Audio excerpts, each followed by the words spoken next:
بسم الله الرحمن الرحيم الحمد لله رب العالمين ثم الصلاة والسلام على رسول الله وعلى آله وصحبه وسلم وحان وحيرك ومن كشيء يهدي إلى هاي يراهدو الصحابي الذي جرى سعد بن معاذ وقيمها بدنا مركو جيريو ذا ما أودنتي كذب هذا الذي لقى شيء وحان سعد بن معاذ أدورتي نبضون بوها نبضون قيمة بدن أيوها والله يا رسولك يدينتي سنة أخذ ميي وناجي وأنتو النلاء سميي أيها وحي السبب تمركو أنت إن هذا الذي وناجي بدن لقى شيء نبضون أيوها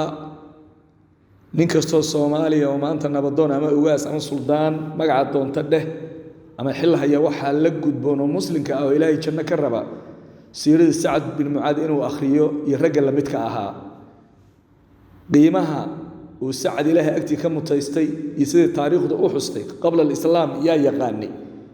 مدينة أيود دجنا وحي قانا لما أركم مركم مسلمي إسلام ك نبضون نبض وشقينا وحي السببتي إن هذا اللذان بالك الذهب كلو قري إن لقش وأن ما أنت أن نجوا بمحوها أن كمرة تكعين آخرين إنه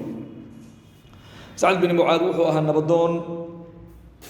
مركو مسلمين وحوها صد الجير وحنكون مسلمين مصعب بن عمير سببتي قبيل كليل هذا أوس أيو نبضون وها انت بدنا إن يرماني قعنت نبضون كودي سعد أي كوسو مسلمين مدينة واحد كان لبا قبيل أوس يا خزرج رسولكم وبحي الأنصار كوي دين توقرقاري أوس بو مركا نبضون وها نبضون لماذا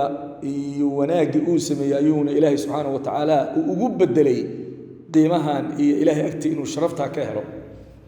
صدن سنة جربوها لحسنة كدب نواء وقيريودي صدني لحسنة أيون كلنت أيون مركو دماني ياها لحسنة أيون درجة كوغاري أنا waxaa laga yaabaa in 68 sano gaarto muslimiinta iyo inaad dadka iyo dalkaba aad dhibaato ku haysan laga yaabaa maca dalkana aad culays ku ahayd saacad markuu dhintay Allah rahmaanka carshigiisa ayaa u galgashay baa la yiri habeenka uu dhintay waxa soo degay Jibriil nabiga u yimid Alayhi Salaatu Wasalaam wuxuu yiri ninka saxaabada kamida oo xalag geeriyooday muxuu ahaa Ashur Rahmaan ayaa u galgashay nin aad samada looga dareema ayuu ahaa wanaagiisa iyo qiimihiisa rasuulku markaa muusan ogeyn wuxuu kaloo Jibriil yiri 70,000 oo malak ayaa soo degatay oo shaah u samada ka soo degay oo kuwa cusub ah oo waligood soo degin una yimid yushayicuna janaasata saacad janaasadiisa inay wax ka sagootiyaan oo ay wax ka aasaan wanaag ka weyn niyaa jira markuu dhintay janaasadiisa la qaaday sacad nin miisaan culus ayuu ahaa saxaabada waxay yiraahdeen inaan warqad aadan wadnaad moodo kartoon oo kale macna khafiif aad u fududaa markaas rasuulku wuxuu yiri malaa'ig baa idin la sida ayuu yiri nin qiimo badan buu ahaa waxa rasuulkeenu yiri Alayhi Salaatu Wasalaam inna lil qabri dhamma qabriga qofka markii la geliyo dhinac walba ayuu qabrigu isaga yimaadaa oo qofka waa la isku buquujiyaa sida ayaa la isugu ciliiriyaa ciriiriga oo qabrigu uu soo iimaanay hadii laga nabadgeliyo loo najaa minha ahadun haduu qof ka nabadgeli lahaa la najaa minha hada al-abd salih adoonkan oo kana oo sacad ah ayaa ka nabadgeli lahaa ayuu yiri wax kale ba iska dhaaf Allah rahmaanka carshigiisa qofku uu u gilgishay waxa uu ku mutaystay wax salan maaha sacad oo kale waad noqon kartaa oo hadaad dadaasho Ilaahi subhanahu wa ta'ala ajarka aashaqista ka dayici maayo adiga sacadna kuma kala jecla laakiin walaalayaal waa inaan anagu siirada saxaabada aan akhrisanno markaad waliba xil haysidna rag xilalka soo qabtay oo nabadoonnada ahaa oo madaxda ahaa oo muluugta ahaa inaad akhrisato kuwoodii wanaagsanaa iyo dadkoodii meesha ay geeyeen haddaba waxaan sacad u soo qaatay maanta xilli waxaan ku jirnaa leeyahay dawlad baa la dhisay waxba la dooranayaa waxa dulmi ah oo ummadda Soomaaliyeed laga galay nin nabadoon ah oo dawladnimo waxba ka aqoonin oo muxuu ahaa aan xataa laga yaabo inuu tacliin baba lahaynba in la yiraahdo dastuur iyo qor ummaddan sida loo kharibay bal eeg haddana laaluush baa la siinaya laaluushka uu qaatana maadaama uu nabadoon yahay laaluushkaasi in alla inta asaga ku xirneed ayaa laaluushka iyo sunti gaaraysaa marka